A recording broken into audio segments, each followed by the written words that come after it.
Assalamualaikum warahmatullahi wabarakatuh.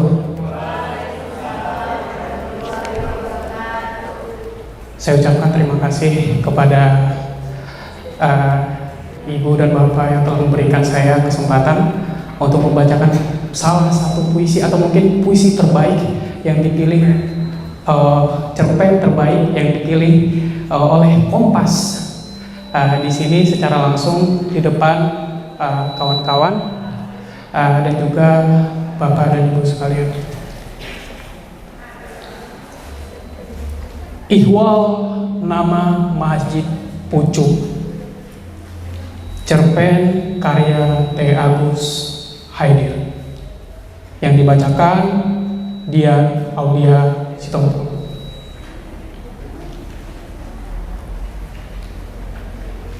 Tiap kali nama Abdul Majid disebut, orang-orang di kota kecil kami akan menyambutinya dengan satu kata yang diletupkan penuh rasa kesal. Pucuk, oi, pucuk. Sekiranya rajin dan ada luang waktu, bukalah kamus bahasa Indonesia dan kalian akan menemukannya diterang jelaskan dalam 5 arti berbeda. Namun bukan ini yang kami maksud. Ada pucuk lain, pucuk yang diucapkan sebagai pucok dengan huruf O yang tidak betul-betul bulat. Datanglah ke kota kecil kami atau ke kota dan daerah-daerah lain di Sumatera Utara. Dan kalau kalian mendengar seseorang yang diminta mengerjakan sesuatu balik bertanya, jelas pucuknya, itu berarti yang bersangkutan sedang ingin memastikan apakah dari pekerjaan tersebut dia akan mendapatkan uang atau tidak. Lalu kenapa kata yang sesungguhnya bertendensi kocak ini justru diletupkan dengan rasa kesal, bahkan marah tiap kali disematkan di belakang nama Abdul Majid? Kejadiannya belum lama. Adalah Zainuddin Tambi yang jadi mula perkara. Satu hari menjelang asar akhir Juli 2019, dia mengaku melihat Abdul Majid keluar dari pekarangan rumah Marjili Samsuri dengan langkah tergesa. Rumah Zainuddin berselisih 4 rumah dari rumah Marjili, sedangkan dengan Abdul Majid persis bermuka-muka. Dipisahkan jalan selebar tak lebih dari 1,5 meter. Waktu itu Zainuddin dan Abdul Majid sedang perang dingin karena semangkuk pulut durian. Sebenarnya tak ada yang istimewa. Pulut durian seperti sebelumnya anyang pakis, urap, bubur sop, mie gomak, kue tiaw, ikan mas arsik, rendang jengkol, petai bakar, kue rasidah, atau minuman-minuman racikan sebangsa bandrek atau teh susu telur, entah sudah berapa puluh kali dikirimkan dan saling ditukarkan. Tiap mangkuk atau piring atau gelas yang dikembalikan tak pernah dalam keadaan kosong. Dan selama ini semuanya memang baik-baik saja. Namun kali ini berbeda. Pulut durian yang dimasak istri Abdul Majid ternyata apek. Mungkin lantaran beras pulut yang terlalu lama disimpan. Zainuddin tersinggung dan menyuruh anaknya mengembalikan pulut durian yang baru dicicipinya setengah sendok itu. Istri Abdul Majid, juga Abdul Majid sendiri, datang meminta maaf. Tapi Zainuddin dan terutama istrinya rupa-rupanya memang betul-betul tersinggung. Belakangan terungkap, istri Zainuddin mengira istri Abdul Majid melakukan pembalasan. 2 hari sebelumnya, dia mengirim sekotak lapis legit ke rumah Abdul Majid. Kue itu sudah berjamur di bagian bawahnya. Dia sama sekali tidak tahu. Dan baru tahu setelah mendengar istri Abdul Majid berteriak menyuruh anaknya membuang lapis legit tersebut ke tong sampah. Sejumlah orang mendamaikan, termasuk tentunya Tamsil Kalimaya, kepala lorong kami. Dia mengundang mereka ke rumahnya. Tamsil menyuguhkan gulai kepala ikan, kakap, dan burung puyuh goreng untuk santapan. Upaya ini gagal total. Perseteruan justru makin terbelit. Zainuddin Thambi dan Abdul Majid membentuk faksi-faksi, mulai dari pos ronda, hajatan orang kawin, sunatan, bahkan sampai majelis taklim. Begitupun memang sungguh tak seorang pun dari kami yang menyangka perseteruan ini akan sampai ke kantor polisi. Tuduhannya serius pula. Pasal 170 ayat 2 KUHP, penganiayaan berat yang menyebabkan kematian. Begitulah pada satu hari menjelang asar di akhir Juli 2019, Anwar Sadat ditemukan mati di parit belakang rumah Marjili. Kepalanya remuk, dekat mayatnya teronggok sebatang kayu balok berlumur darah. Kepada polisi, Zainuddin Thambi mengaku melihat Abdul Majid keluar dari pekarangan dengan langkah tergesa-gesa. Anwar Sadat seorang kepala tukang dan dia sedang bekerja membangun loteng di rumah Marjili. Dia akan menggelar kenduri pernikahan anaknya yang sulung, dan untuk urusan seperti ini orang-orang di kota kecil kami mau tak mau selalu merasa harus berurusan dengan Abdul Majid. Ada sekian grup organ tunggal, namun tidak ada yang bisa mengalahkan Abdul Majid Entertainment. Mereka punya 3 unit keyboard murtahil, sound system canggih, dan 9 biduan. 5 perempuan, 3 laki-laki, dan 1 wadam yang mampu menurunkan gaya dari penyanyi populer. Undangan sudah disebar, namun sampai menjelang hari H, negosiasi Anwar Sadat dengan Abdul Majid perihal uang sewa keyboard belum juga tuntas. Sadat hanya memang terkenal kedekut kikir pelit, nauzubillah. Terus menawar demi harga terendah. Padahal Abdul Majid sudah memberi harga tetangga potongan 50% lebih. Mungkinkah Abdul Majid kesal dan kemudian membunuh Anwar Sadat? Warga lorong terbagi 2 pandangan. Sebagian menyebut tak mungkin, sebagian yang lain bilang mungkin saja, siapa tahu ada setan kebetulan lewat. Iya, katakanlah begitu. Namun, apa yang dilakukan Abdul Majid di rumah Marjili Samsuri? Andaikan dia memang berniat membunuh Anwar Sadat, kenapa harus melakukannya di rumah orang lain? Apakah dia tidak bisa menemukan lokasi eksekusi yang lain? Kami masih riuh mengira-ngira ketika meluncur kabar mengejutkan dari kantor Polsek. Abdul Majid babak belur. Sekedipan mata beredar pula foto-fotonya. Alamak jam, wajah Abdul Majid bengap. Ada 2 benjolan nyaris sebesar telur di jidatnya. Pelipisnya pecah, bengkak dan membiru, dan dari hidung serta sudut-sudut bibirnya mengalir darah. Segera kami berhambur ke sana. Tamsil Kalimaya, anak istri Abdul Majid, dan tak kurang 20 orang lainnya. Tentu diantaranya kami tak ada Zainuddin.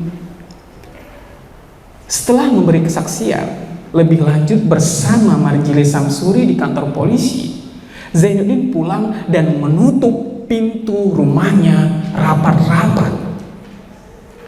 Polisi bilang Abdul Majid dikeroyok di sel. Namun kepada kami, pengakuan Abdul Majid sama sekali berbeda. Bukan tahanan yang mengeroyok. Lantas Abdul Majid dalam bisik yang lebih lirih menyebut saat dia diperiksa, sejumlah orang berseragam dan tidak berseragam datang dan memaksanya mengaku membunuh Anwar Sadat. Selain dipukul, ditendang, dia juga disetrum dan jari-jari tangannya dijepitkan di sela pintu. Ada juga yang mengetuk dengkulnya dengan martil. Apakah mereka polisi? Abdul Majid mengangkat bahu. Mungkin. Bisiknya makin lirih. Istri Abdul Majid meraung. Sejumlah wartawan datang dan sebentar kemudian berita tentang laki-laki yang dipaksa mengaku melakukan pembunuhan beredar. Dan tak perlu menunggu lama pula, bermacam versi berita dengan beragam variasi bumbunya melesat. Identitas Abdul Majid diungkap, mulai dari pengusaha organ tunggal sampai sebutan mantan artis yang pernah tampil di TVRI program Medan dan terkenal lantaran sering melantunkan lagu-lagu Pancip F. Pondang. Juga nama istrinya, nama anaknya, bahkan nama kucing-kucingnya dan burung peliharaannya. Polisi yang awalnya berkeras menyebut Abdul Majid sebagai pelaku pembunuhan Anwar Sadat pelan-pelan mulai goyah. Terlebih setelah kami menggelar unjuk rasa, kami datang ke gedung DPRD kota dan provinsi dan meminta para wakil rakyat itu mendesak polisi melakukan 3 hal: mengeluarkan Abdul Majid dari tahanan, mengungkap pelaku sebenarnya, dan menghukum oknum-oknum yang memaksanya membuat pengakuan palsu. Pemberitaan di media juga makin kencang. Kapolres ikut berkomentar, pun Kapolda, bahkan menteri. Mereka mengecam upaya pengkambing hitaman Abdul Majid. 6 hari kemudian Abdul Majid dibebaskan. Kami bergembira. Istri Abdul Majid membuat syukuran, masak nasi kuning dengan urap, telur, dan ikan asin, dan dibagi-bagikan ke seluruh warga lorong-lorong kecuali ke rumah Zainuddin Tambi dan Marjili Samsuri. Panggung didirikan di depan rumahnya dan ketiga keyboard miliknya dikeluarkan sekaligus. Ke-9 biduannya untuk kali pertama tampil berbarengan.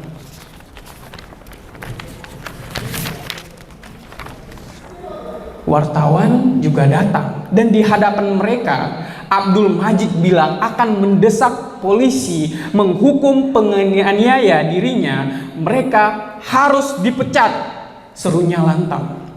Dia juga meminta pelaku sebenarnya serta orang yang menuduhnya diseret ke penjara. Kalimat terakhir ini disuarakannya melalui mikrofon dari atas panggung.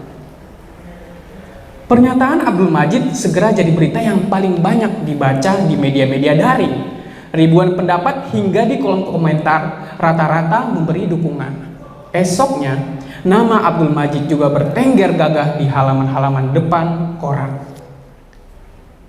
Kami merasa bangga, tapi tidak lama.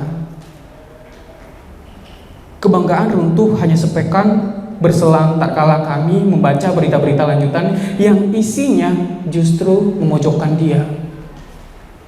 Dalam berita disebut Abdul Majid tidak dapat lagi dihubungi, tidak mau lagi memberi pernyataan. Dia diduga menerima uang damai dari oknum-oknum yang menyiksanya. Tak disebut berapa dalam berita, tapi entah berangkat dari informasi mana, tidak kurang dari 500 juta. Abdul Majid membantah, lalu kenapa berhenti? Kenapa tidak menuntut lagi? Dia punya jawaban, tapi tak ada yang percaya. Sejak itu kami menyebutnya Majid Pucuk. Sebutan yang diletupkan dengan nada kesal dan tetap begitu meski Abdul Majid sudah tak lagi tinggal di lorong kami. Sekitar setengah tahun pasca kejadian, dia pindah menyusul Zainuddin Tambi dan Marjili Samsuri yang angkat kaki 3 bulan sebelumnya. Terkait pelaku pembunuhan Anwar Sada, sendiri beredar sejumlah nama yang dicurigai. Namun kini sudah tak lagi peduli. Terima kasih. Dulu Ibu Ida Basaria, selamat sore Bu.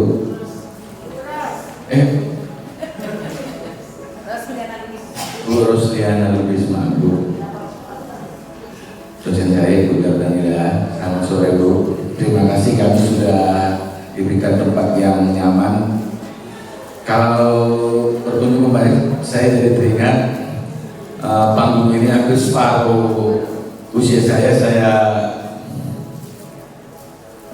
mainkan di sini. Saya sering tampil di sini dulu sama adik-adik di RO. Saya hormati Bang Tuan Hidayat Saidir, peraih anugerah Cerpen Kompas tahun 2023. Beliau selain sahabat saya adalah seterus saya di Liga Champion. Terima kasih mau menjadi narasumber kegiatan ini. Selanjutnya senior saya Bang Yul Hasni, sekaligus juga yang jadi narasumber kita sore ini. Terima kasih Bang Yul, Bang Bebeng, dan rekan-rekan, adik-adik sekalian. Saya kembali ulangan dulu ke SPB ini. Berdiri tahun 1994, itu dulu namanya kelompok studi Padang Bulan. Tapi pada saat pergolakan tahun 97-98, nah katanya ini di Bredel, jadi kita sempat berhenti dan mulai aktif kembali tahun lalu, 2 tahun lalu. Terus tahun ini kita usulkan menjadi berbadan hukum karena mungkin kami tidak tahu kesalahan di aplikasi Kemenhukam, jadi disarankan namanya Keluarga Sastra Padang Bulan. Jadi berubah, sebelum berubah ke Keluarga Sastra Padang Bulan, berubah dulu jadi Komunitas Sastra Padang Bulan, baru berubah jadi Keluarga Sastra Padang Bulan. Makanya sih Keluarga Sastra Padang Bulan bisa diartikan KSPP ini adalah apa? Anggaplah pusat sastra di Padang Bulan. Bisa juga diartikan komunitas sastra yang berkumpul di kampus FIB Padang Bulan, boleh diartikan. Tapi kami menganggap KSPP ini adalah milik Sumatera Utara. Sebelum kita mulai untuk diskusinya, kali ini saya mau memperkenalkan dulu siapa pemateri kita ini supaya lebih dekat begitu. Yang pertama yaitu Bapak Teanus Kaidir, yang merupakan seorang wartawan yang berkecimpung di dunia sastra, yang lahir di Bima, Nusa Tenggara Barat pada tanggal 4 Februari 1977. Ia kerap menulis beberapa puluh cerpen yang sebagian besar telah tersebar dan dimuat di beberapa media cetak, daring ataupun sejumlah buku antologi bersama. Teater Square ini juga baru-baru ini meraih penghargaan cerpen terbaik pilihan Kompas tahun 2022 dengan mengangkat judul cerpennya Ihwal Nama Majid Pucuk, yang telah mengalahkan 3017 cerpen yang masuk ke redaksi harian Kompas dan meraih penghargaan juga tentunya. Berikan tepuk tangan dulu untuk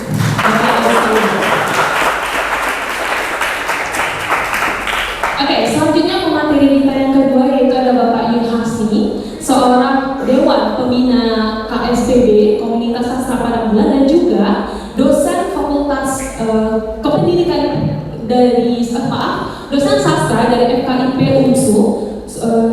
Saat ini sebelumnya pria ini dilahirkan di Payakumbuh, Sumatera Barat pada tanggal 25 Oktober 1971. Dan Bapak Yun Hasni ini sejak jadi mahasiswa itu sudah terjun ke dunia kesastraan. Salah satu bentuk kontribusi yang dibuat oleh Bapak Yun Hasni adalah terbentuknya Teater O pada tanggal 1 Oktober 1991. Jadi sudah jelas bahwa Pak Yun Hasni ini merupakan alumni dari sastra Indonesia UNSU.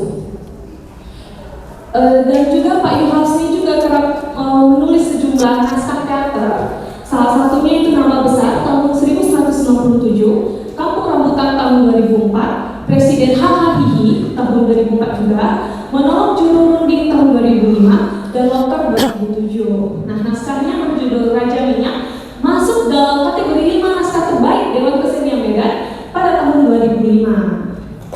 Tepuk tangan dulu.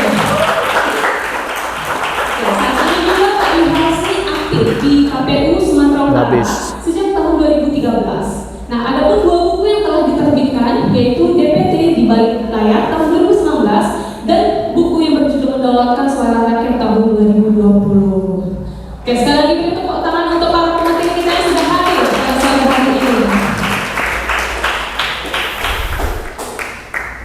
Oke, ini menarik ya teman-teman, karena kita menghadirkan 2 pemateri yang inspiratif lah bagi kita ya sebagai mahasiswa yang mungkin saat ini masih dalam keadaan bingung bagaimana ya meningkatkan rasa kepercayaan diri supaya kita bisa menampilkan karya-karya kita ke halayak umum dan dapat dinikmati oleh penikmat sastra. Nah, waktu itu saya ingin bertanya nih kepada Pak Agus dulu ya. Pak Agus, baru-baru ini Bapak meraih penghargaan ya cerpen terbaik pilihan Kompas tahun 2022 dengan mengangkat judul Ihwal Nama Majid Pucuk. Yang ingin saya tanyakan Pak, bagaimana awalnya, awal mulanya Bapak berkecimpung di dunia sastra, padahal latar belakang Bapak adalah seorang wartawan.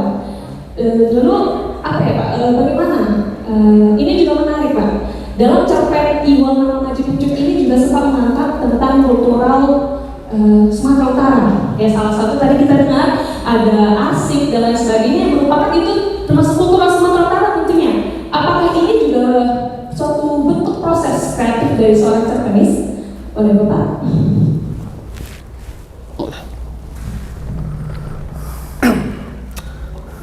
Baik, Assalamualaikum warahmatullahi wabarakatuh.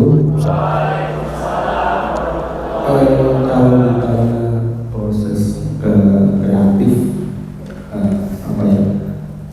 menulis cerpen, saya mulai menulis cerpen itu ini di Kompas ini kan 2023 ya, 2023 dan kemudian terpilih jadi yang terbaik. Tapi saya memulai untuk menulis cerpen itu dan mengirimnya ke Kompas itu tahun 2000, artinya 23 tahun baru sampai kepada tahapan ini. Tapi dan itu 2000 itu mulai merasa percaya diri untuk mengirim ke Kompas ya. Sebelumnya itu sekitar 95 kalau tidak salah, 95, 94 itu masih SMA sih sebenarnya saya. 93.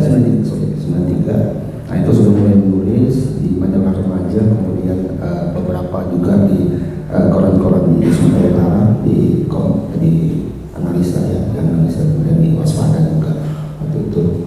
Nah, mulai merasa percaya diri, di garis bawah yang merasa percaya diri untuk mengirim ke Kompas itu tahun 2000. Ini ada kawan saya namanya Pak, kawan kita juga sewa rumah. Jadi saya kebetulan juga di sana. Nah, sewa itu tahu benar sih karena waktu itu sebenarnya bukan percaya diri tapi nggak tahu diri juga.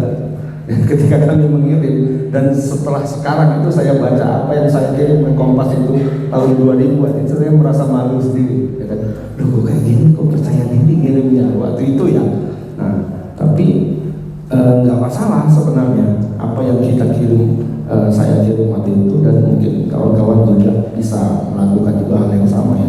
Ya tulis aja gitu, mau salah mau apa, atau kan kita nggak dibawa ke kantor polsek kalau kita ngirim cerpen yang jelek kan nggak dibawa ke situ. Jadi ya itu dijadikan tahapan untuk berproses. Kalau saya sendiri waktu itu pengalamannya, ketika saya kirim cerpen ke Kompas itu kan bagusnya di Kompas itu adalah ketika kita mengirim cerpen, kalau nggak layak dibalikin gitu. Nah, dibalikin. Jadi setiap cerpen itu dibalikin ya saya baca lagi, kemudian saya bandingkan sama yang masuk, sama yang dimuat. Terus begitu selama hampir 21 tahun. Saya akhirnya masuk di Kompas itu 2020. Artinya 20 tahun ya. Nah, 20 tahun.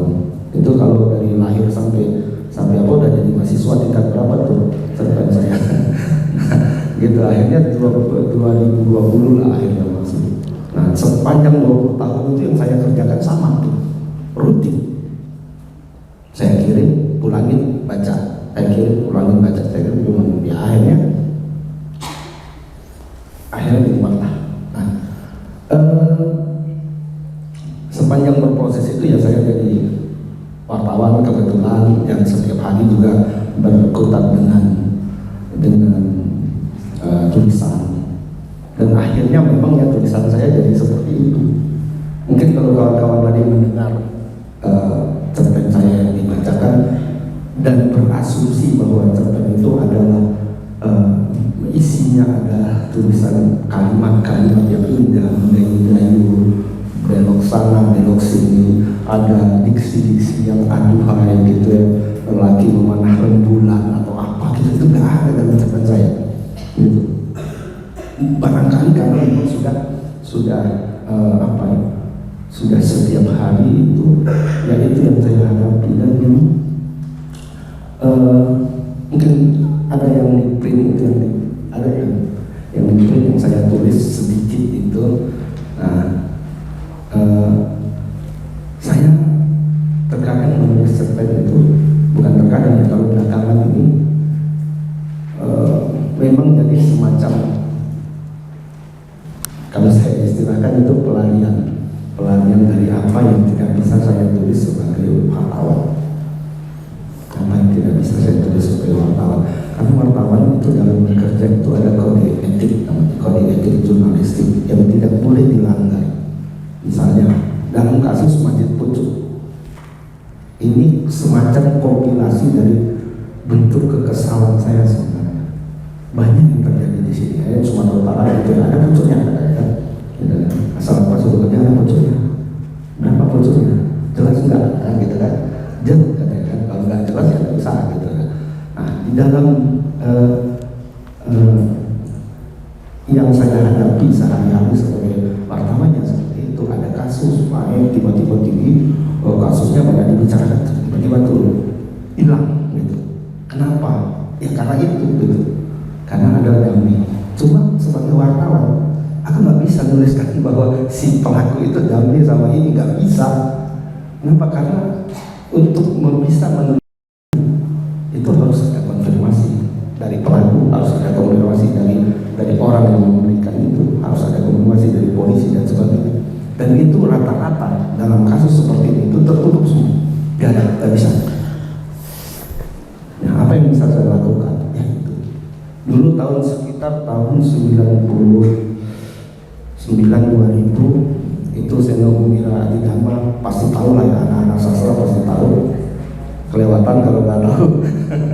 Nah, pernah menuliskan satu bisa dibilang pemikiran dia yang jadi masterpiece lah kalau menurutku. Ketika jurnalisme dibungkam, sastra harus bicara, ya kan? Dan ketika itu studi kasus Seno Gumira adalah di Jawa Timur, Penembak misterius. penembak misterius dalam buku kumpulan cerpennya. Jadi waktu itu tahun-tahun era Orde Baru, kebebasan pers tidak seperti sekarang, jadi semuanya terkungkung ya. Nah, ketika itu tidak bisa disampaikan lewat media, sampaikan lewat sastra. Sekarang media nggak dibuka, mungkin ada, tapi bungkam-bungkam jambu lah istilahnya kalau anak-anak sekarang bilang ya, tidak terlalu bungkam, tapi ada batasan-batasan. Nah, ketika ada batasan itu, apa yang bisa saya lakukan ya itu. Kesel sih gitu kan, ini nggak bisa tuh nulis ini. Gimana supaya bisa terus tetap itu dituliskan dan setidaknya perasaan kesalku itu hilang ya aku menulis itu. Barangkali itulah untuk pembuka terkait Majid ini. Kenapa cerpen kayak gini bisa dimenangin Kompas ya aku nggak tahu juga. Mungkin kalau berdasarkan paparan mereka dalam keterangan kenapa itu menang, ya mereka melihat itu sebagai realisme sosial sekarang gitu. Inilah yang terjadi dan ya mungkin mereka menganggap itu penting untuk disampaikan. Barangkali itu.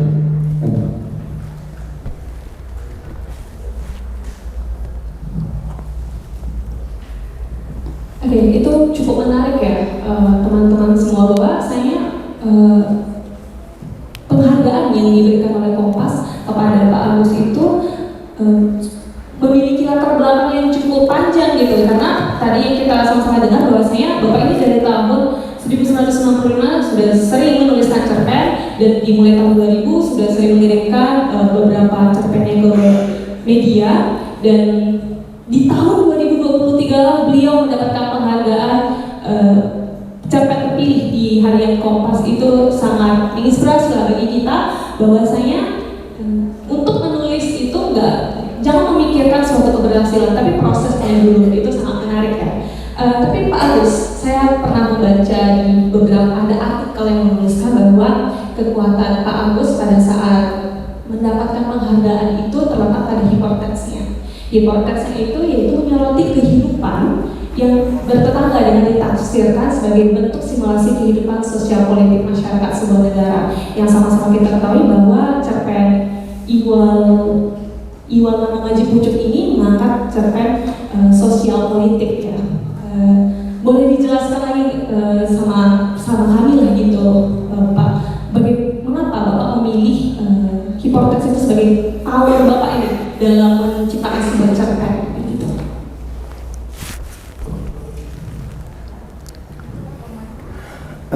Baik, kalau dibilang itu hiperteks yang yang memang saya betul-betul sengaja untuk menuliskannya, sebenarnya enggak sih. Ya, bahwa sejak awal saya menuliskan Majid Pucuk itu tujuan saya untuk katakanlah menyindir situasi sosial politik Indonesia sekarang, itu kayaknya enggak. Tapi ada memang unsur-unsur itu ada, cuma itu tidak menjadi kalau dibilangnya landasan utama saya untuk menulis itu. Sebenarnya yang tadi yang saya sampaikan tadi, bahwa ini sebenarnya satu itu bentuk pelampiasan kekesalan terhadap situasi yang sering saya rasakan sendiri terkait pertunjukan tadi lah, damai kalau istilah polisinya 86 ya kan, 86 udah 86 dia kan, ya kan, artinya sudah damai dan kasus itu nggak ada lagi hilang. Nah, barangkali dari situlah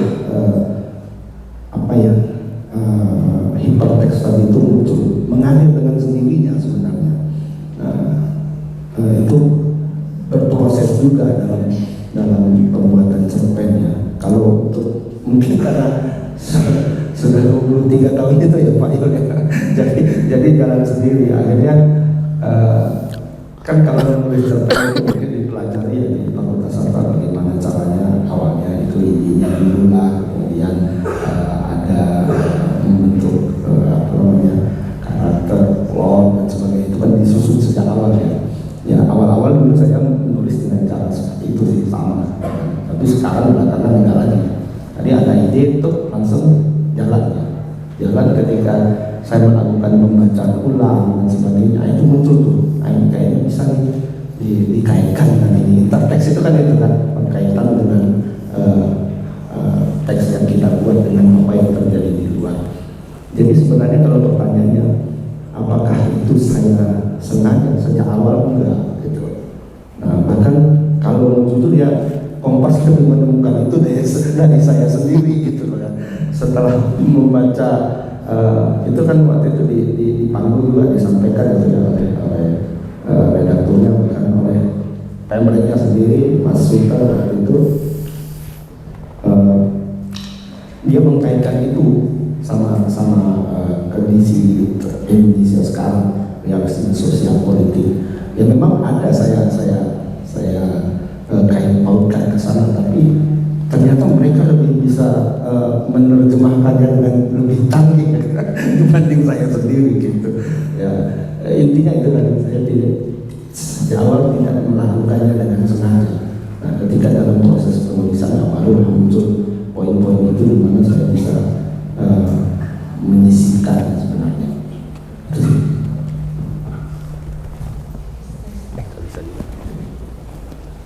Oke, baik, mungkin saya akan bertanya sama Bapak Yulhasni lah. Oke, Bapak awal mula berkecimpung prodi ilmu sastra itu semenjak mahasiswa ya Pak? Ya, terbentuknya Peter O dan juga pengiriman atau pembuatan cerpen, esai, bahkan puisi. Bisa tidak Bapak ceritakan, sharing sedikit lah Pak? Awal mula Bapak menyukai sastra itu bagaimana? Baik, Assalamualaikum warahmatullahi wabarakatuh.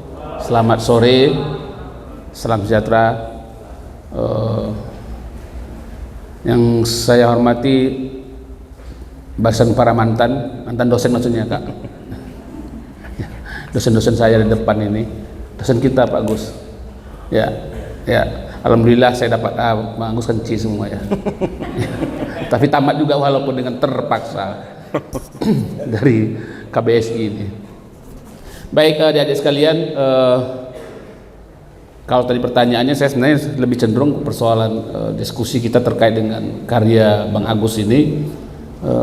Menurut saya spektakuler ya, bukan karena setelah 33 tahun, 32 tahun lebih menurut saya sejak Kompas menyelenggarakan bukan perlombaan sih, memilih ya anugerah cerpen terbaik se-Indonesia, baru ini dari Sumatera Utara. Kita beri aplaus dulu kepada Bang Agus ini. Ya. Kalau kita belajar tentang sejarah sastra dan sebagainya, dulu kan ada beberapa majalah yang menjadi ikonnya sastra. Ketika kita menulis di situ, kita kemudian dinobatkan sebagai sastrawan secara tidak langsung. Ada majalah Horizon, ya kan? Kalau udah nulis di Horizon, maka jadi sastrawan lah kita, gitu kira-kira. Nah kemudian perkembangannya kan Kompas ini selalu menyiapkan rubrik cerpen setiap hari Minggu. Itu bukan tak gampang gitu. Saya juga sudah mencoba Bang Agus, tapi memang belum mampu mereka untuk menerbitkan. Saya mampu menulis tapi mereka belum mampu menerbitkan gitu. Ada beberapa cerpen saya kirim dibalikkan, nggak apa-apa gitu, biasa itu prosesnya kan. Nah karena memang beda sekarang. Mohon maaf saya memang kurang begitu, bukan tidak mengikuti sebenarnya, tapi memang literatur saya terbatas tentang perkembangan cerpenis di Sumatera Utara di 5 atau 10 tahun terakhir. Karena memang seperti ada kesepian kita, tidak ada ruang untuk melihat itu gitu. Kalau dulu saya nulis cerpen di analisa, ya dapat honor, ya kan, ngantarnya dari FIB inilah, naik angkot dulu ya, naik sudako istilahnya ya, ke hari analisa gitu. Masih mesin tik, belum pakai komputer gitu. Mesin tiknya pinjam di PEMA, Senat Mahasiswa itu namanya. Ya pakai kertas karbon lagi. Ya, gitulah proses kreatif kita dulu ya, menulis di. Alhamdulillah kalau di literatur ya, di sejarah anak-anak sastra Indonesia memang yang menulis cerpen, puisi boleh kita berbangga sebagai alumni sastra Indonesia gitu. Ya. Nah, itu kemudian proses kreatif seperti itu kan lama-kelamaan sekarang tidak lagi ruang. Dulu orang kalau nulis di analisa cerpen itu dianggap juga sebagai sudah dibaptis sebagai sastrawan Sumatera Utara kalau sudah nulis di rubrik rebana harian analisa, karena memang ketika itu kuratornya atau redakturnya juga orang sastrawan dan agak berat masuk ke sana, gitulah ceritanya.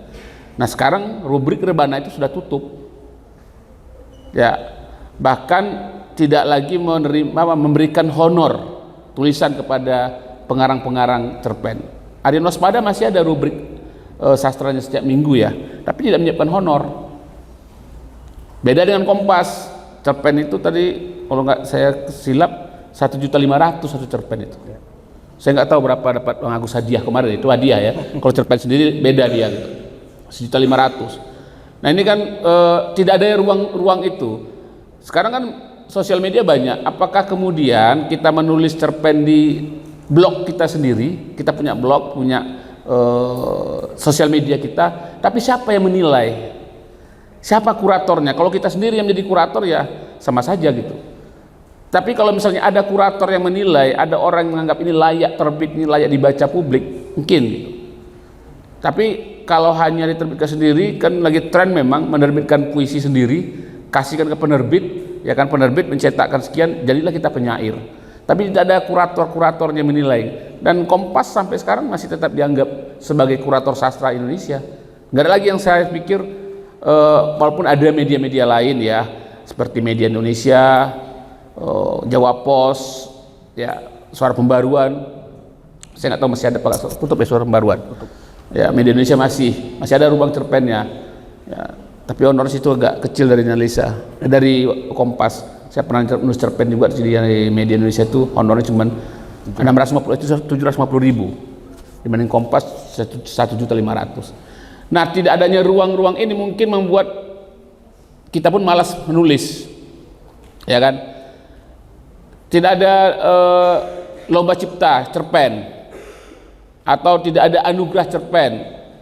Barangkali ini menjadi menjadi tantangan terbesar bagi kampus-kampus untuk melakukan itu gitu. Apakah ada anugerah cerpen terbaik Sumatera Utara misalnya dengan kurator-kurator? Karena kita teman-teman sekalian, adik-adik sekalian, kita ini kan punya keahlian.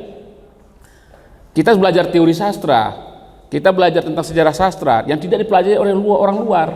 Yang mengerti tentang simbol-simbol ya kita mempelajari tentang teori mimesis, ya kan, feminisme atau postkolonial macam-macam, dekonstruksi dan sebagainya kita pelajari di bangku perkuliahan. Nah, pertanyaan saya memang adakah di antara kita misalnya yang kemudian udah kemana-mana cakapnya tadi ya, nggak apa-apa lah ya, mengkaji karya-karya sastra lokal.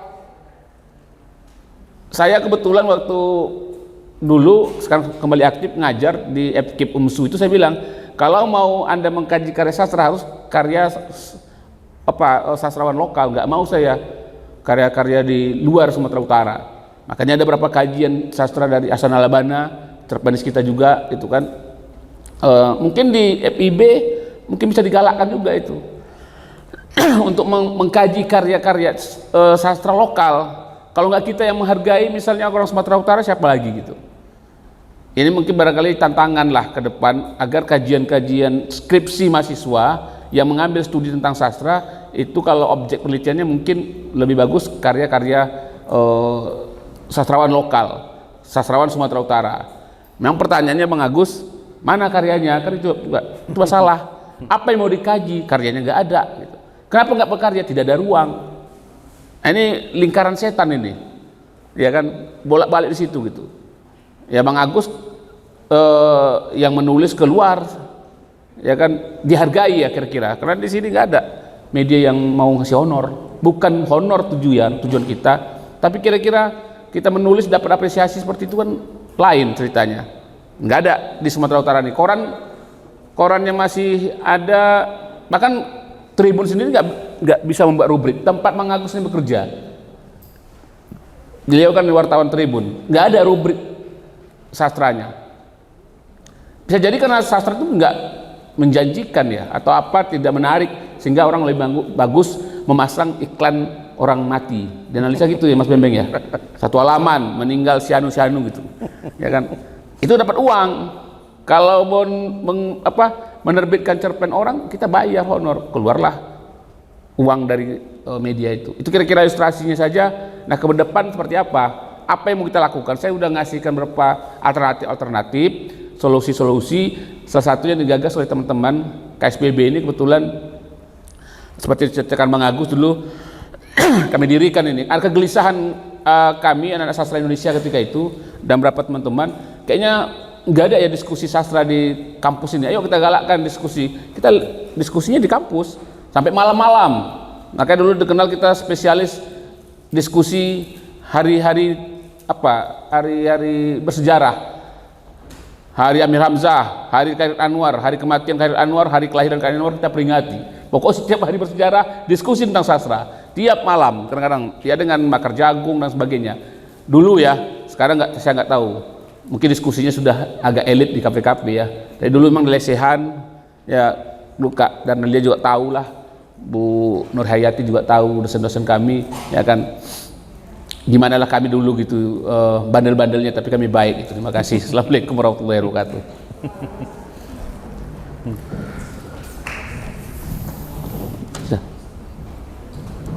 Baik, ini cukup menarik ini untuk dibahas Pak. Bahwasanya tadi Bapak menyampaikan bahwa cerpenis di Sumatera Utara itu kehilangan ruang atau teman dalam tulisan yang Bapak ini buat. Yang menjadi pertanyaan Pak, apa yang menjadi latar belakang mengapa di Sumatera Utara, khususnya di Sumatera Utara ini, para sastrawan atau katakanlah cerpenis itu kehilangan wadah Pak? Adakah hal yang menjadi hal yang rumitkah terjadi di belakang layar itu sehingga para cerpenis itu kehilangan ruang itu Pak, ataupun bersifat independen, berjalan sendiri gitu? Ya, sebenarnya tidak adanya apresiasi. Jadi apresiasi kan tidak harus penghargaan.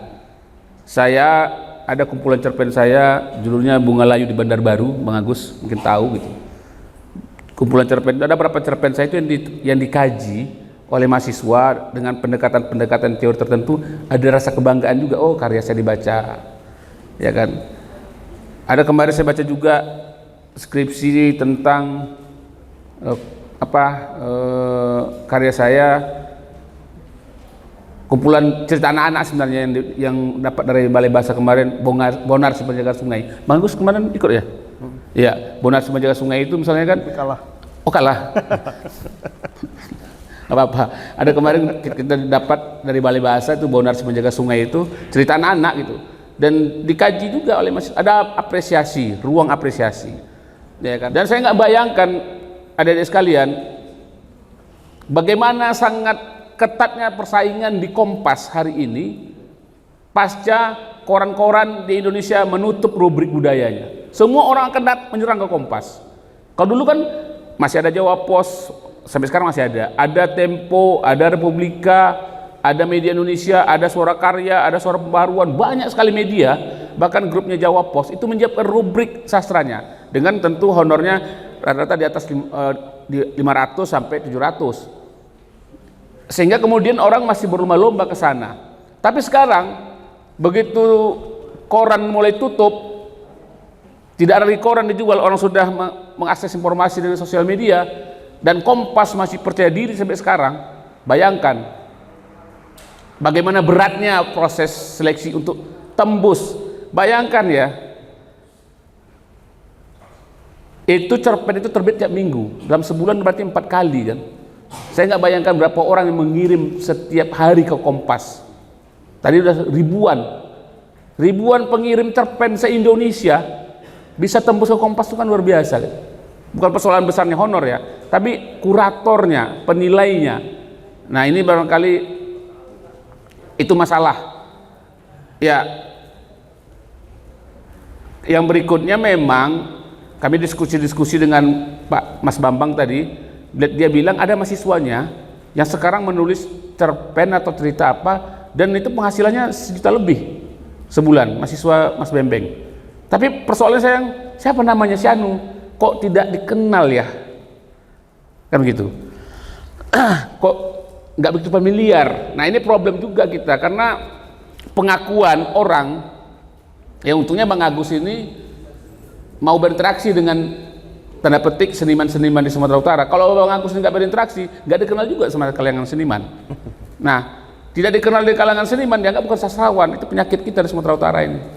Untungnya sekarang hal itu sudah mulai berubah seiring dengan matinya koran-koran di Sumatera Utara yang menyiapkan rubrik sastranya.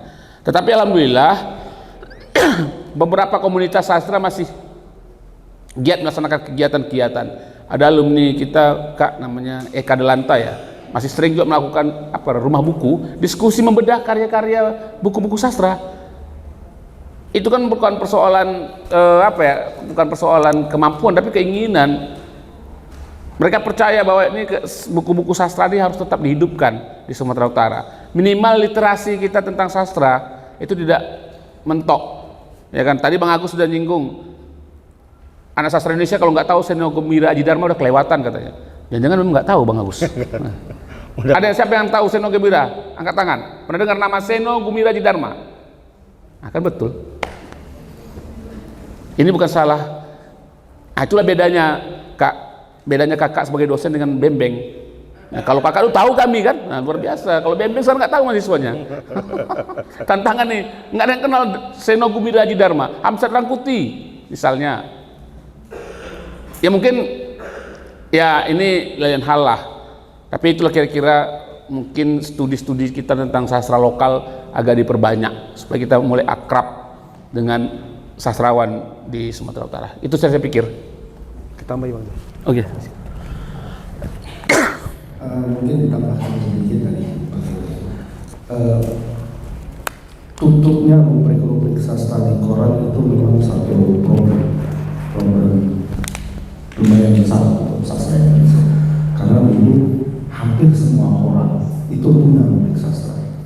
Di Medan ini aja lah bisa kita bilang ada Waspada, ada Analisa, ada Mimbar Umum, ada Medan Bisnis, ada Suara Indonesia Baru, ada Sumber Pos, apalagi Pak, dulu sebelum itu pun banyak koran-koran itu.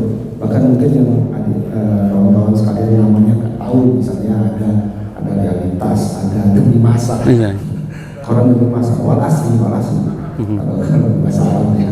Nah, itu belum semua punya rubrik sastra. Itu di Sumatera Utara saja. Belum kalau kita melakukan Ekspansi keluar ke Aceh misalnya, ke Padang atau ke Sumatera Selatan lah, yang Sumatera Utara saja, Lampung ada Lampung Pos yang cukup eksklusif kepada rubrik sastranya, ke Jawa lebih banyak lagi. Tapi sekarang ini nggak ada lagi, koran tidak ada lagi di Sumatera Utara, tinggal Waspada kalau nggak salah. SIP ada. Cuma ya tidak terlalu memberi ruang yang bagus untuk sastra itu, walaupun ada. Nah, tapi di sisi lain sekarang kan perkembangan teknologi itu membuat website itu berkembang cukup signifikan, dan sekarang itu banyak justru website yang membuka rubrik sastra dan kabar baiknya berbayar. Nah, jadi tadi disampaikan bahwa di Kompas itu memang persaingan itu sangat luar biasa. Jadi dalam satu bulan itu 4 minggu, artinya dalam 1 tahun itu 48 minggu. Artinya dalam 1 tahun itu hanya ada 48 cerpen yang akan dimuat oleh Kompas. Dan itu seluruh cerpenis di seluruh Indonesia, termasuk yang senior-senior, ya kan, kayak Pak Putu Wijaya misalnya, itu masih menulis dan mengirim ke situ gitu. Dan kita bersaing dengan mereka gitu, bersaing dengan mereka. Apakah kita percaya diri bersaing dengan itu? Kalau aku dulu ya pilih-pilih aja gitu, tahun 2000 sampai sekarang, dan akhirnya 20 tahun nggak dimuat memang ya. Nah, tapi ya itu bukan berarti kita putus asa ya, tapi terus menulis. Nah, sekarang dengan kemunculan website-website itu, misalnya katakan saja lah ya, ada yang namanya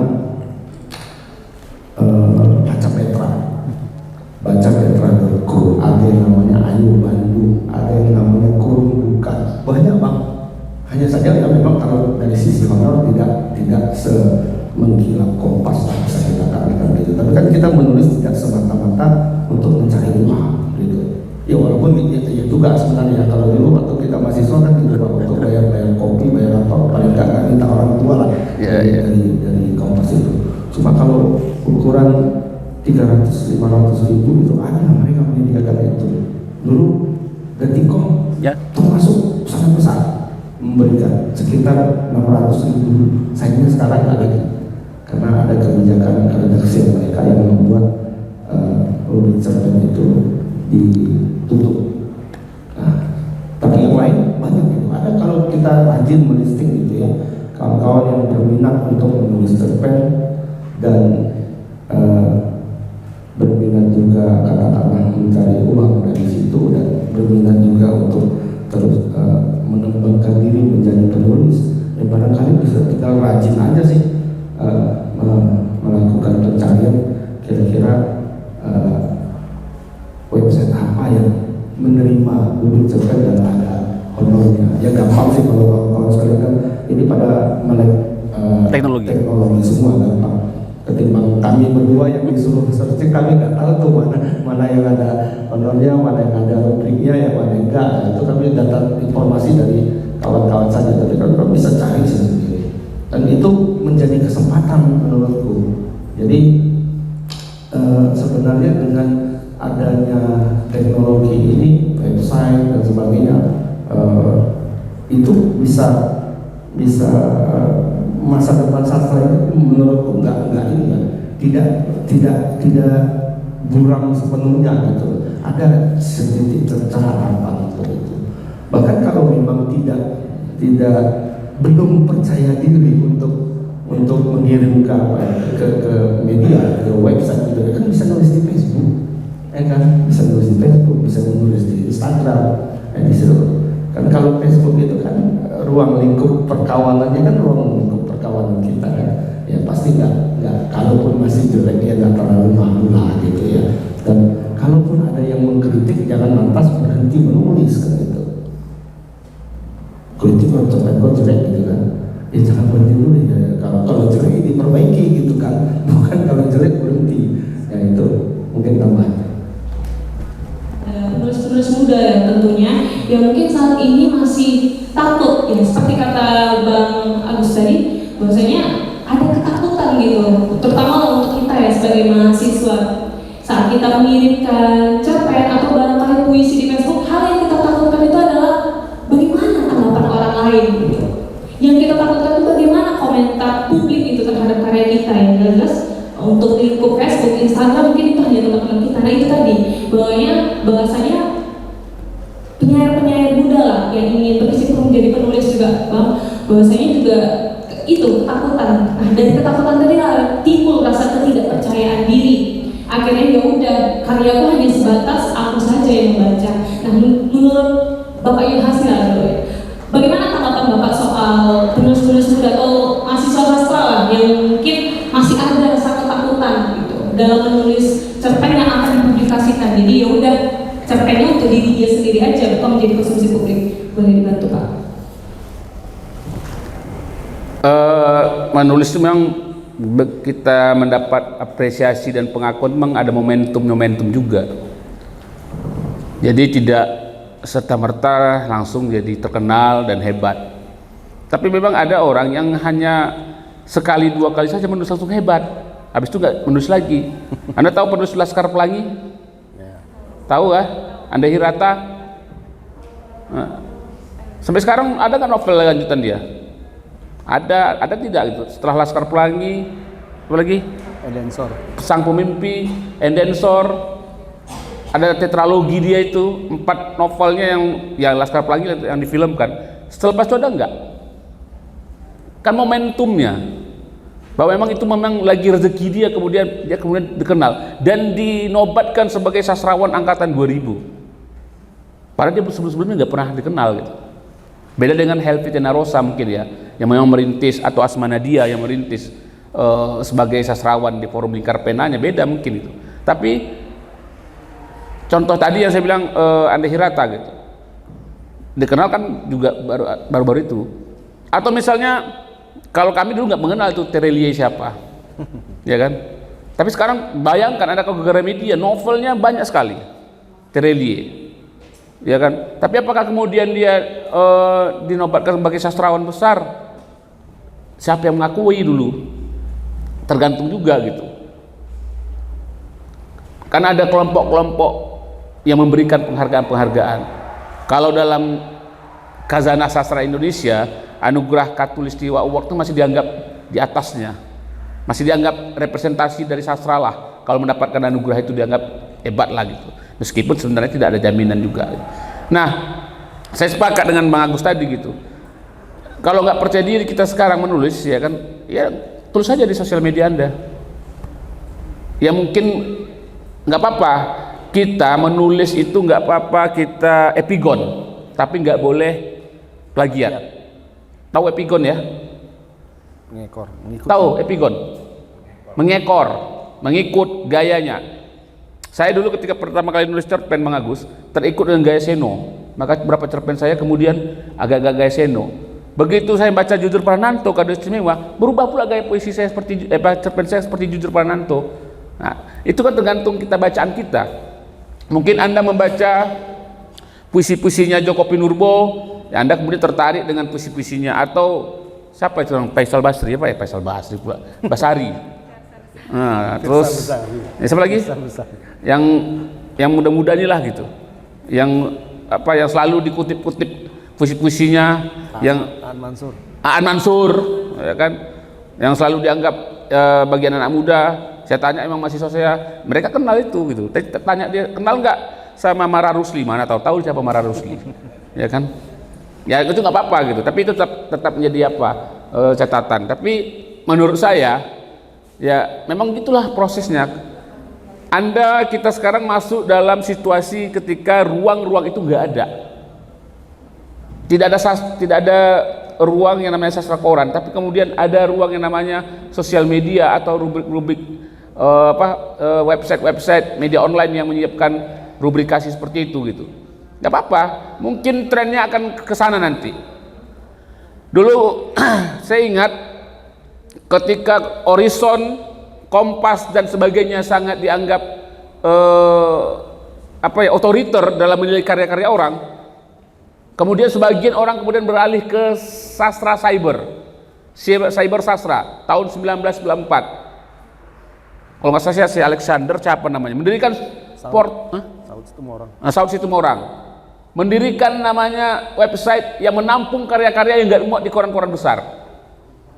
Bagi dia nggak penting itu kualitas, penting mencipta gitu. Maka muncullah gerakan cyber sastra. Ya memang di situ nggak ada honornya, tapi mereka nggak melihat situ, sepanjang dia bisa menulis dimuat gitu. Tapi apakah itu kemudian, ini kan sama ini kita jualan, ya kan, jualan juga, jualan namanya produk. Kalau produk kita laku berarti orang suka, ya kan, suka, akan kemudian akan dipertahankan. Kompas itu kan jualan. Kenapa orang masih membaca cerita-cerita Kompas di rubrik cerpennya? Karena dia jualan, sudah lengket dia. Dulu kita waktu kuliah-kuliah Bang Agus makan Indomie, ya kan, sekarang sudah mie gacoan dah ada. Entah, saya makan samanya rasanya. Iya. Tapi ada levelnya Bang Agus, coba level 6. Ada level-levelnya gitu kan. Nah, sekarang udah berubah. Mungkin juga seperti kata Bang Agus, tren sastra kita ke depan juga akan berubah. Tidak lagi ikon, tidak lagi sastra itu koran, sudah berarti ke sastra digital. Nah, ini topik kita berikutnya diskusinya Mas Bembeng ya. Karena akan ada diskusi dari KSP berikutnya adalah sastra digital. Ini sebuah isu yang menarik sebenarnya. Ya, seperti apa sebenarnya sastra digital. Tapi nanti ya tunggu informasi selanjutnya gitu. Terima kasih. Dari Bang Agus sendiri, gimana pandangan Bang Agus terhadap mahasiswa lah yang masih malu-malu mengirimkan tulisannya dan juga masih takut untuk mempublikasikannya ke media sosial gitu. dari Bang Agus bagaimana? Ya itu tadi saya sampaikan di awal, tidak usah malu-malu sih, apa yang mau percaya diri aja gitu, ya kan. Saya sampaikan tadi di awal itu kan ketika tahun 2000 itu saya ngirim, bayangin itu 2000 ya Bang ya, 2000 itu semua penulis top itu masih ada Pak Satyagraha Huli, ada Pak Hamzah Kukuti, Sony Siregar, semua itu maestro semua itu. Ya, saya dengan PD-nya itu mengirimkan cerpen saya. Ya walaupun nggak dimuat juga akhirnya memang ya kan. Nah tapi dari situ saya belajar gitu. Karena itu nggak dimuat, ini cerpen saya seperti ini, cerpenku seperti ini, cerpen orang seperti apa, dibaca, nah, dan terus diperbaiki gitu. Jadi jangan, dan dia juga sih, pasti dia waktu yang kawan-kawan sendiri lagi. Akan cerpen kayak gitu, kok percaya diri kali ngirim ke sana, ya mungkin nggak apa-apa gitu. Ya jangan merasa ketika sudah diejek akhirnya down gitu ya, down tidak percaya diri, akhirnya tidak menulis lagi. Ya memang banyak seperti itu akhirnya. Jadi layu sebelum berkembang itu banyak memang. Hanya saja ya sarannya seperti itu tadi. Sekarang ada media sosial, lebih gampang sebenarnya. Kalau di zaman kami dulu nggak ada kan. Jadi kalau kami kirim, kawan-kawan melihat itu dari perintak sebenarnya ya, dari perintak dan mereka melakukan telaah itu, apresiasi, ada apresiasi yang baik, ada yang jelek, ada yang ide-ide, ya sama aja sebenarnya. Tapi sekarang sebenarnya lebih gampang karena ada media sosial. Orang bahkan ada yang terkenal dari media sosial ya, belum pernah nulis kemana-mana tapi nulis di media sosial aja malah jadi terkenal gitu. Nah itu sarannya sih gitu lagi, ya percaya diri aja sih gitu. Tapi percaya diri ya sembari memperbaiki diri, sembari belajar. Jangan pede ya gitu-gitu aja gitu. Jadi ketika karyanya jelek karena pede ya terus kirim yang jelek itu tanpa memperbaiki diri, ya itu salah juga. Itu aja. Oke, cukup menarik ya jawaban dari dua pemateri kita ini. Tapi balik lagi lah ke topik pertama itu Pak. Pak Yuhasni ini terkenal dengan cerpen anak-anaknya. Nah, yang jadi pertanyaan, adakah kesulitan saat Pak Yuhasni membuat cerpen bergenre anak-anak, karena untuk menulis cerpen anak-anak dengan cerpen yang mungkin untuk orang dewasa itu berbeda bahasanya, yang pastinya bahasa lebih sederhana dan mudah mengerti. Dari Pak Yuhasni, ada nggak kesulitan dalam penulisan cerpen tersebut? Wah, agak dikoreksi ya, saya nggak terkenal dengan cerpen anak-anak. Cuman kemarin saya ikut lomba balai bahasa, menang gitu, dapat 10 JT, lumayan ya Bang Agus ya. Lumayan. Ya. Baru dimulai soalnya 2017 ya. Ya. Bonar Penjaga Sungai itu. Kesulitan memang, lebih sulit menulis cerita anak-anak daripada menulis cerita biasa. Tahu. Karena menulis cerita biasa saya nggak punya beban apapun.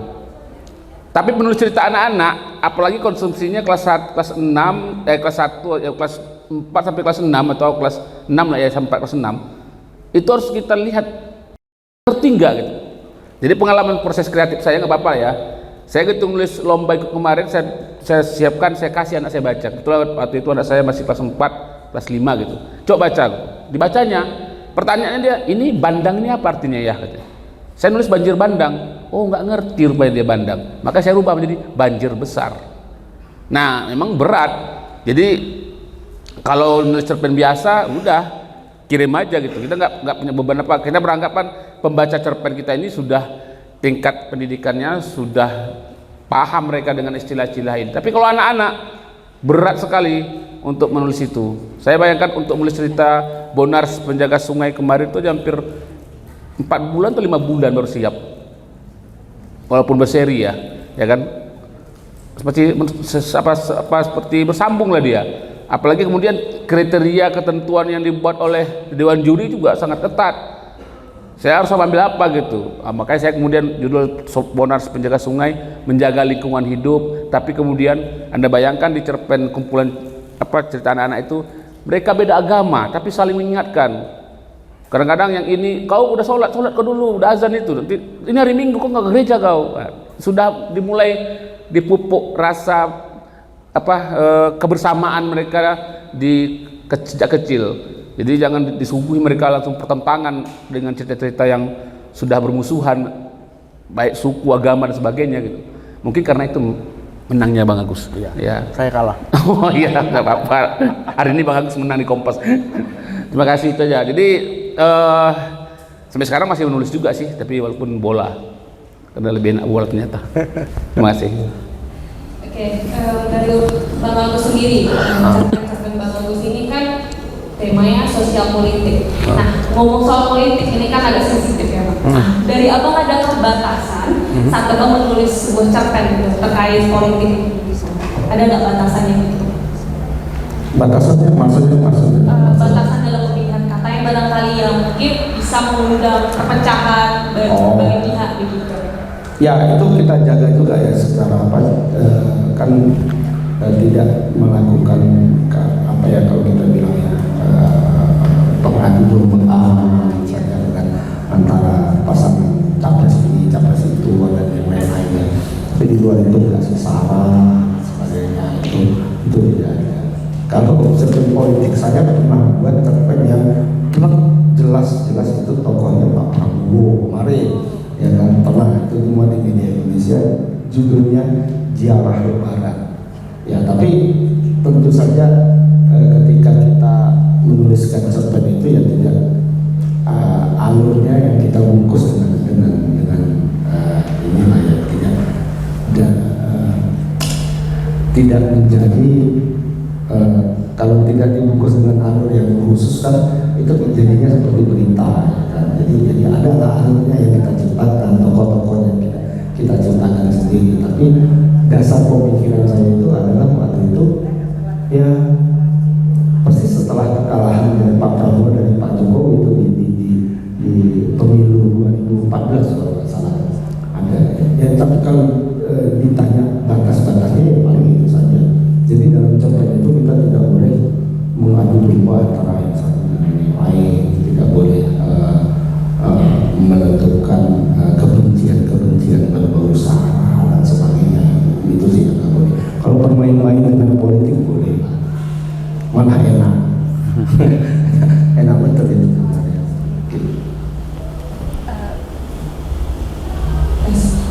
Tadi Abang sempat bilang enak-enaknya dalam konteks apa nih Bang?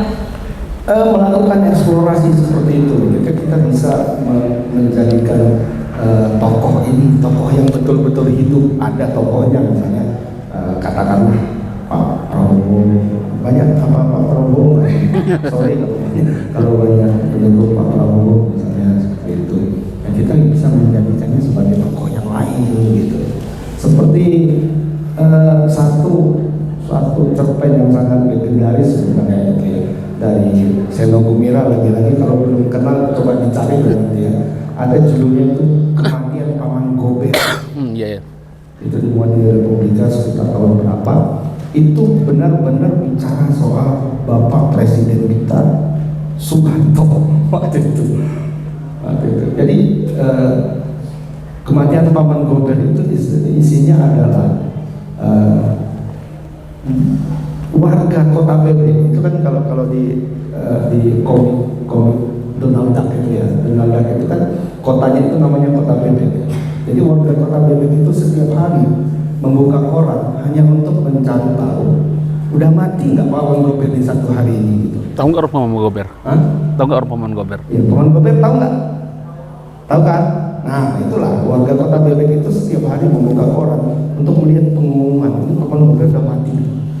Tapi di dalam cerita itu kalau kita baca itu bicara tentang Pak Harto dan Veronica Cendana sebenarnya di dalam itu, tapi dia bungkuskan dengan keluarga Kota Bebek, keluarganya Paman Gober yang kaya raya, sangat berkuasa, melakukan penindasan kepada Donald dan 3 keponakannya dan itu. Jadi bebas itu, asiknya seperti itu, bisa kita melakukan simbolisme, menuliskan simbolisme tanpa harus merasa apa ya was-was sebenarnya. Tapi kalau zaman masa dulu, masa Orde Baru ya was-was juga gitu. Kalau yang penulisnya masuk penjara juga zaman dulu kan. Kalau zaman zaman sekarang udah enak, lebih enak, bebas gitu. Oke, karena memang pada zaman Orde Baru itu kan sistem sastrawannya kan diboykot karena yang seperti yang kita tahu kayak biji tukul ya, ditangkap. Mungkin ada lah pembaruan, dan itu zaman sekarang udah bebas lah kita mau membuat karya apa asalkan yang dibilang Bang Luis tadi tidak menyinggung pihak manapun. Oke, beri tepuk tangan dulu untuk dua pemateri.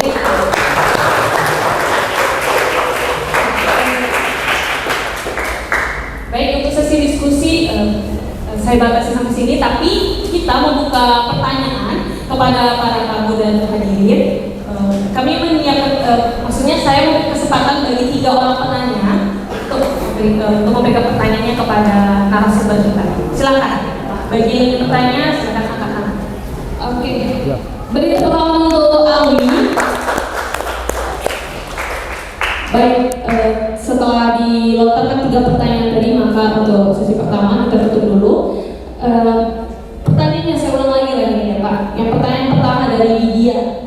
Beliau suka buat puisi, suka buat cerpen, sering mengelemparkan karya-karyanya ke harian Kompas, tapi nggak kunjung keterima. Adakah tips atau trik lah dari Bapak? Tunggu 2-3 tahun lagi. Untuk gimana supaya buat cerpen lebih efektif dan efisien supaya bisa diterima di blog harian Kompas? Mungkin dari Pak Rusdi. Ya, baik. Tadi siapa namanya? Widya. Widya udah berapa kali ngirim?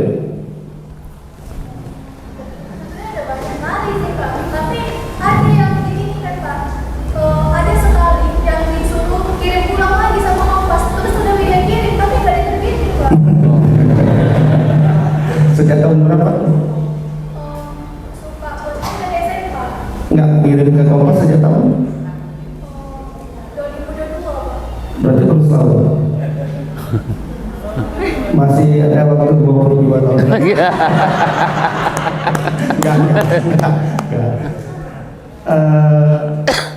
Tidak harus seperti itu, tapi sekarang kan kuncinya tadi pertanyaannya bagaimana sih menulis cerpen yang baik gitu ya. Nah sebenarnya menulis itu kuncinya adalah membaca. Seorang penulis yang baik adalah seorang pembaca yang baik juga. Nah, tadi Bang Nur sempat menyinggung soal epigot, peniru. Jadi tidak ada salahnya bagi kita, terutama penulis-penulis pemula itu, melakukan peniruan gaya ya, peniruan gaya, bukan plagiat. Beda itu. Kalau plagiat itu misalnya tulisan siapa kita tulis, misalnya katakanlah Terili tadi dibilang Pak Yul ya, kita menulis dengan gaya dia boleh, dengan gaya dia, bukan artinya tulisan dia itu kita caplok bulat-bulat kita tuliskan nama kita di situ. Nah itu namanya plagiat. Plagiarisme itu dilarang dalam tulisan, sangat dilarang, dan itu bisa di blacklist penulisnya kalau ketahuan itu bisa di blacklist. Nah, jadi perbanyak membaca dulu, perbanyak membaca, lebih banyak dibaca, lebih beragam tulisan yang kita baca itu lebih bagus. Nah, setelah kita membaca, dengan banyak membaca itu pasti tuh di kepala itu akan terngiang-ngiang tuh. Ini tulisannya seperti ini. Jadi kita tulis dulu apa yang kita ini, kita tulis dulu. Habis kita tulis, kita baca ulang, kita baca ulang. Nah, baru dikirim. Ya kalau ditolak sih nggak masalah sih, kalau baru setahun kok. Ya kan? Nah, kalau tidak, tadi kan sekarang ini banyak apa ya? Banyak media yang bisa kita manfaatkan untuk itu. Nah, sebelum dikirim ke Kompas ya kita taruh dulu, kalau punya blog taruh di blog kita gitu kan, atau taruh di Instagram, bisa taruh di Facebook, bisa. Masih main Facebook nggak ada sekarang? Kayaknya enggak kayaknya. Nah, Instagram lah mungkin bisa tulisan panjang di situ. Ya intinya jangan putus asa, jangan putus asa. Karena nggak di muat, aduh kok nggak muat ya, kita tunggu terus itu sampai dimuat, kita nggak nulis lagi, hanya menunggu tulisan yang itu aja. Nah itu jangan juga, yang sembari menunggu ya kita tulis yang lain, karya yang lebih bagus gitu. Nah, saya pun ada nih sekarang, ada dulu ya Satu penerbit mau menerbitkan buku sampai hari ini sudah 3 tahun nggak ada kabarnya. Nggak ada kabarnya. Nah, tapi ya ketimbang saya menunggu-nunggu itu bertanya-tanya kenapa nggak dimuat, kenapa nggak diterbitkan, ya saya tulis yang lain dong. Itu biar aja gitu. Anggap aja kalau memang jadi itu bonus. Sembari itu ya itu tadi terus memperbaiki tulisan kita, dibaca tulisan kita itu, terus kita bandingkan sama yang sudah terbit. Nah tadi kan si dia kan ngirimnya ke Kompas tuh, Kompas hari ini dikirim misalnya, kemudian dibalikin, kita baca tulisan kita itu, kenapa sih dibalikin gitu, terus kita baca tulisan yang dimuat, oh rupanya kelemahan tulisan kita di sini, kelebihannya di sini dia punya. Nah, bagaimana kita mengejar keunggulan itu orang lain gitu. Kemudian baca lagi tulisan selanjutnya. Itu Kompas itu selalu menerbitkan tulisan-tulisan yang dengan gaya yang berbeda-beda setiap hari dan setiap minggu gitu. Jadi minggu ini bisa sosialis, minggu depan bisa realis, minggu depannya lagi bisa cerpen sejarah dan sebagainya. Nah, tergantung kita minatnya kemana gitu. Nah, itu. Kita bisa memperbaiki diri dari situ, struktur penulisannya bagaimana, kalimat-kalimat kita sudah bagus nggak? Aku dulu gitu juga sih, nggak tahu diri sebenarnya lebih gitu. Tulisanku kalau yang aku baca, yang aku kirim tahun 2000 itu, aku agak malu sebenarnya. Aku dulu pede-pede aja gini kayak gini ya, gitu. Dan ternyata hancur lebur. Tapi nggak apa-apa gitu kan, itu anggap sebagai pembelajaran kita. Kalau kita berhenti di situ menganggap tulisan kita udah bagus dan malah menyalahkan penerbitnya, kenapa jadi Kompas itu brengsek nggak mau menerbitkan tulisanku, padahal tulisanku bagus. Yang menganggap bagus kan diri kita sendiri. Di sana punya kurator, dan kuratornya itu bukan satu orang kalau di Kompas ya. Aku 2020 masuk, 2021 masuk juga dalam buku terbaik. Tahun 2021 itu judul terbaik itu Rahasia Bubur Pedas, waktu itu masuk juga, cuma kan menang. Nah, tapi masuk di dalam kumpulan terbaik unggulan itu masuk. Nah, kemudian yang sekarang dari tulisan itu kita bisa apa istilahnya mengukur diri, atau kalau bisa dibilang mengukur diri kita sudah bertanya sudah bagus enggak gitu. Nah di Kompas itu ada apa ya, 4 atau 5 tingkatan gitu kurasinya. Satu itu kurasi EYD pertama, bukan EYD, tapi jumlah karakter.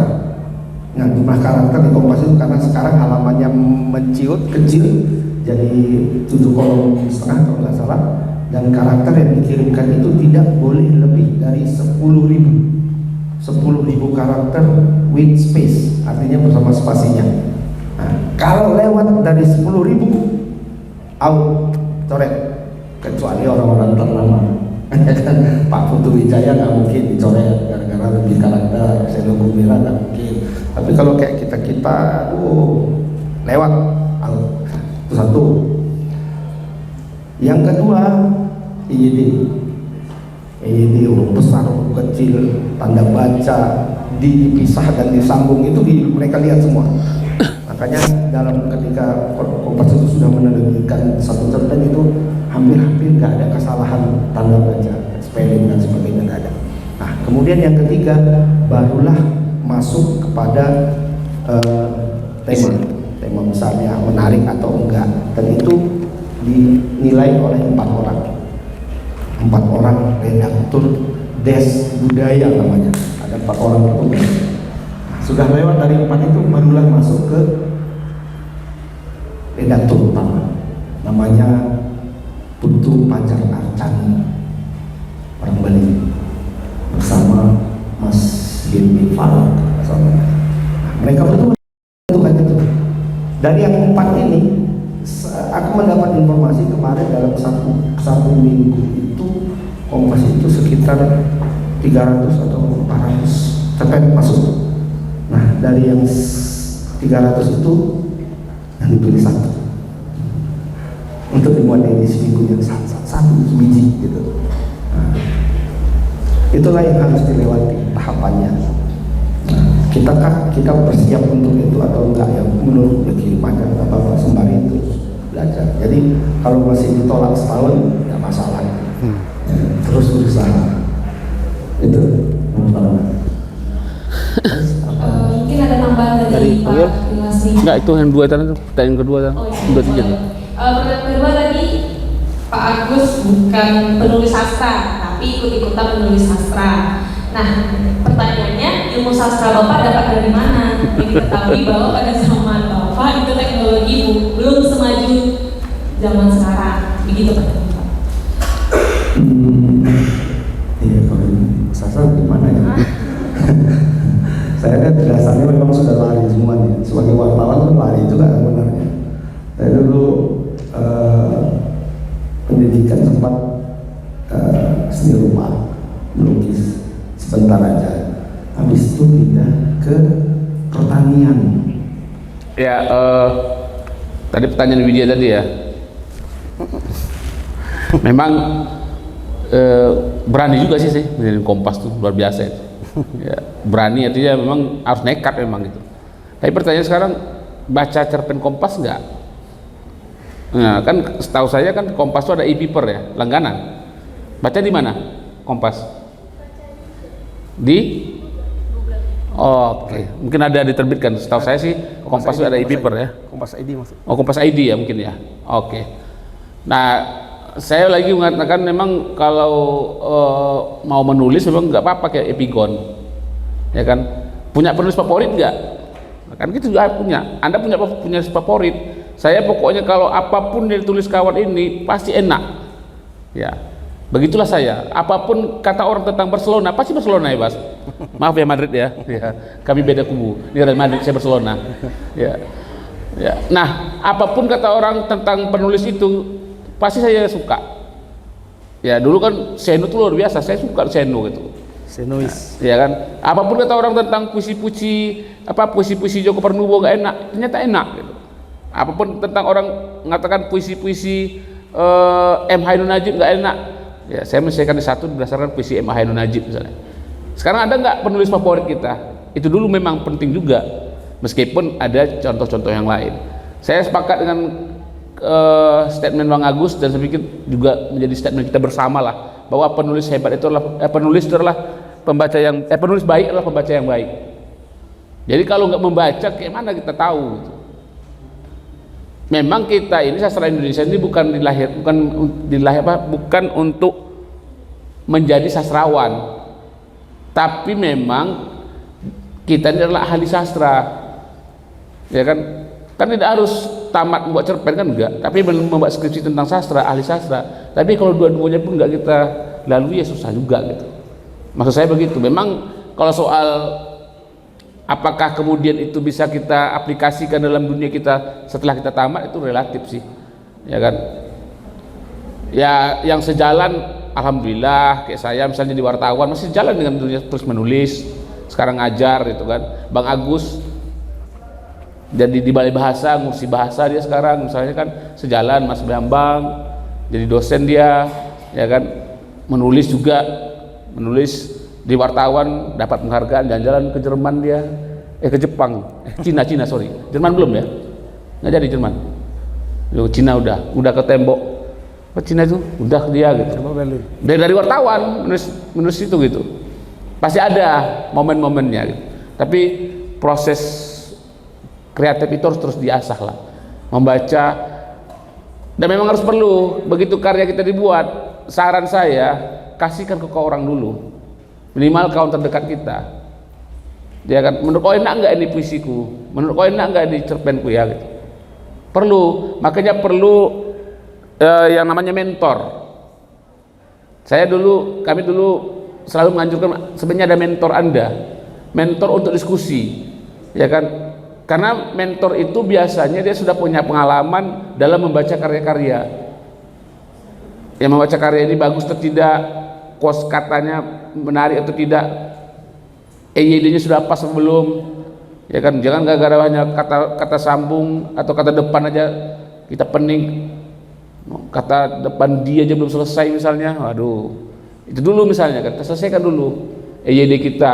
Tapi memang harus ada juga mentor itu perlu, ya kan. Tanya Mas Pak Bambang ini kan, dia kan bisa jadi mentor Anda, tapi nggak mungkin dia bisa melayani sebanyak ini orang, ya. Tapi menurut saya perlu dihidupkan kembali komunitas-komunitas sastra, diskusi-diskusi kecil perlu, ya kan. Ada nggak proses kreatif, misalnya cerpen Anda buat cerpen kemudian dinilai bersama-sama, ada nggak? Pernah nggak misalnya dikaji, ini cerpen Anda bagus, ayo kita diskusikan cerpen Anda. Nah, kan barangkali berdasarkan itu ada masukan-masukan, ya. Sebagai itu sekedar tambahan aja gitu.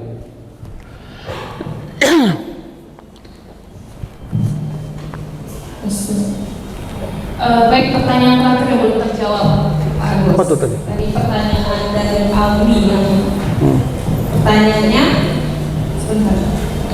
Pak Agus itu seorang wartawan yang wartawan itu memiliki kode etik jurnalistik.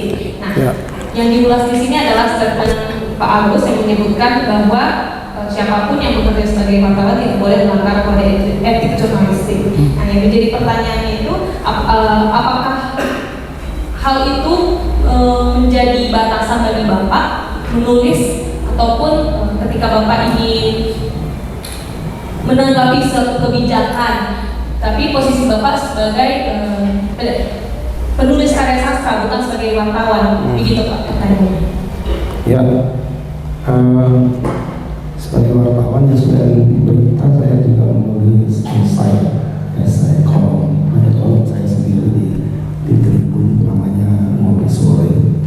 Jadi itu agak ada bau-bau sastranya sedikit, tapi itu dituliskan memang betul-betul berdasarkan fakta yang ada, hasil wawancara juga, kemudian fakta yang diakui oleh narasumbernya. Nah, jadi tadi untuk Majid Pucuk ini, seperti saya sampaikan di awal tadi, itu kan berangkat dari kegelisahan juga, rasa kesal sebenarnya, karena saya tahu kejadiannya itu seperti itu, gitu. Kejadiannya ada 86, ada perbujukan di situ. Tapi sebagai wartawan itu saya nggak bisa tuliskan itu sebagai berita. Si Majid terima duit dari polisi, misalnya, tanggal 12 saya bisa dibawa ke pengadilan, bisa datang ke pengadilan. Apa faktanya kau tulis seperti itu? Ya kan? Apa buktinya? Dan ngomong siapa? Itu nggak bisa ditulis dalam berita. Dalam esai sastra pun itu tidak bisa ditulis, nggak bisa. Aku tulis gitu misalnya, tulis polisi ini nggak bisa ditulis. Tapi dalam cerpen bisa, asal tidak menyebut namanya langsung gitu loh. Misalnya si pelaku 86 tadi Pak Yul Hasmi namanya, Yul Hasmi. Aku nggak bisa tuliskan itu Yul Hasmi di situ. Itu ada hubungan jadinya nanti kan, orangnya merasa itu aku nulis cerpen kok ya, itu kan namaku, kejadiannya seperti itu. Nah, bagaimana caranya seperti itu ya? Tulis nama baru, buat karakter sendiri, kemudian kita buat alur sendiri, kita buat apa, itu menjadi dasar saja, dasar untuk menuliskan cerpen. Barangkali seperti itu ya. Intinya ada dua hal yang berbeda di sini, ada dua dunia yang berbeda sebenarnya, duniaku sebagai wartawan dan dunia sebagai penulis cerpen. Walaupun ada benang merahnya, sama-sama menulis gitu ya. Cuma apa yang dituliskan itu berbeda jadinya, tidak bisa disatukan. Dan syukur-syukurnya karena memang paham itu, berkecimpung sebagai jurnalis membuat aku paham mana yang boleh bertulis, mana yang enggak. Nah, itu bentuknya juga. Itu sih. Hampir sama seperti Panggil ya, seperti saya sudah sampaikan tadi, penulis yang baik adalah pembaca yang baik. Ya. Jadi semakin banyak membaca, semakin banyak referensi kita untuk menulis. Itu pertama. Yang kedua, jangan putus asa. Itu tadi seperti Widya, kalau baru 1 tahun yang masih belum apa-apa. Kita punya banyak sekarang punya banyak wadah, punya banyak alternatif untuk menerbitkan tulisan. Itu tidak harus ada di koran sebenarnya, tidak harus di koran, ada di web, ada kalau setidak-tidaknya itu di blog ya, di blog itu bisa. Jadi semakin kita matang, mungkin kita bisa jadi lebih percaya diri untuk mengirimkan orang dan dimuat. Oke, baik. Sebelum saya tutup juga, saya tarik kesimpulan dari saran sastra bahwa jangan takut menulis, entah di media sosial media atau wadah yang benar-benar ingin menampung sebuah karya sastra. Nikmati. Oh mati. Oh berarti mau habis juga tuh. Nikmati saja prosesnya, diasah ke penulisan, apapun tanggapan orang lain, jadikan itu sebagai batu loncatan untuk menjadi penulis orang yang hebat. Sesuai dengan kata Pak Pram dalam Jejak Langkah tahun 1985 yang menyebutkan, masa terbaik dalam hidup seseorang adalah masa ia dapat menggunakan kebebasan yang telah direbut